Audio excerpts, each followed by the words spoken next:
எனக்கு என்னமோ இந்த நெட்வொர்க்கால மட்டும் அவனுங்க பெரிய ஆளான மாதிரி தெரியல. அவனுங்க உள்ளுக்குள்ளே வேறு ஏதோ ஒன்று பெருசாக பண்ணுறானுங்க சார். எனக்கு ஏன் நான் எங்கேயோ பார்த்த மாதிரி இருக்கு.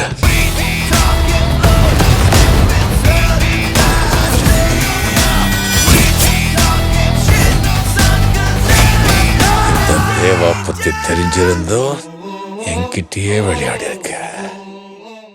அப்பதான் நீ கூட அந்த பாம்பை பிடிக்கணும்னு வந்தியே. ஃபயர் சர்வீஸ் எல்லாம் கூப்பிட்டுட்டு மறந்துட்டியா? ஆம். என்ன சொல்ற பூங்குடி? அன்னைக்கு எங்க அம்மாவை காப்பாத்தினது நீயா? ஆமா. ஏய், உன்னை நான் எங்கெல்லாம் தேடிட்டு இருந்தேன் தெரியுமா? எதுக்கு? நன்றி சொல்லதான். அதான் நன்றி சொன்னியே. நானா? என்ன சொல்ற? எப்போ? என்னோட சைக்கிள் மேல டிராக்டரை விட்டு ஏத்தி.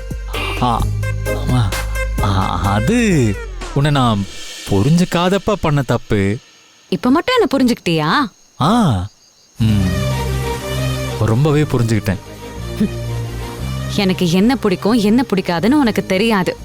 ஆனா அதுக்குள்ள எவ்வளவு பெரிய பொய் சொல்ற. பொய்யா? ஆமா. எதுவுமே தெரிஞ்சுக்காம நீயா ஒன்னு சொன்னா அது பொய்யா தானே இருக்க முடியும். எப்படி சொல்ற? இன்னும் நாம ஒருத்தருக்கு ஒருத்தர் பேசி பழகி முடிக்கல. அதுக்குள்ள எப்படி புரிஞ்சுக்க முடியும்?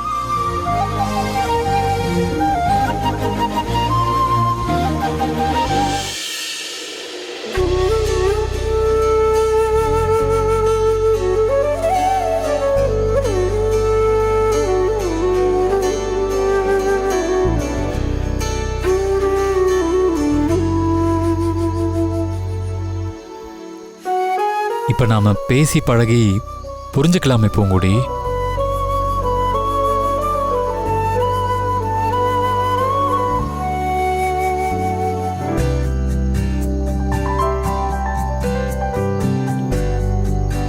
இந்த நட்சத்திரத்தெல்லாம் பாக்குறப்போ உனக்கு என்ன தோணுது? படிச்ச பொண்ணு நீதான் சொல்லணும். ஒரு குட்டி தேவதை கூடைய வச்சுக்கிட்டு நட்சத்திரம் எல்லாத்தையும் பொறுக்குனாலாம். எவ்வளோ நேரம் பொறுக்குனாலும் நட்சத்திரம் எல்லாம் தீரவே இல்லையா. கடைசியில அந்த குட்டி பொண்ணும் ஒரு நட்சத்திரம் ஆயிட்டாலாம். புரியலையே. இனிமே நானும் இந்த குடும்பத்துல ஒருத்தி ஆகுறதுன்னு முடிவு பண்ணிட்டேன். உன்னை பத்தி நானும் என்னை பத்தி நீயும் முழுசா புரிஞ்சுக்கணும்.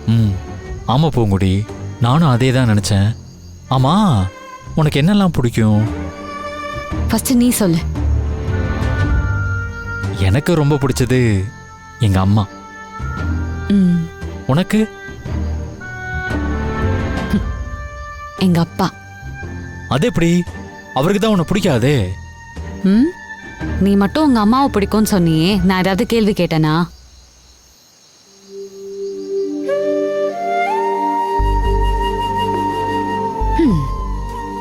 சரவணா, இந்த உலகத்திலேயே யார் நம்மள ரொம்ப வெறுக்கிறாங்களோ அவங்களோட மனசை ஜெயிக்கிறது தான் பெரிய விஷயம். நான் எங்க அப்பா மனசை ஜெயிக்கணும்னு ஆசைப்படுறேன்.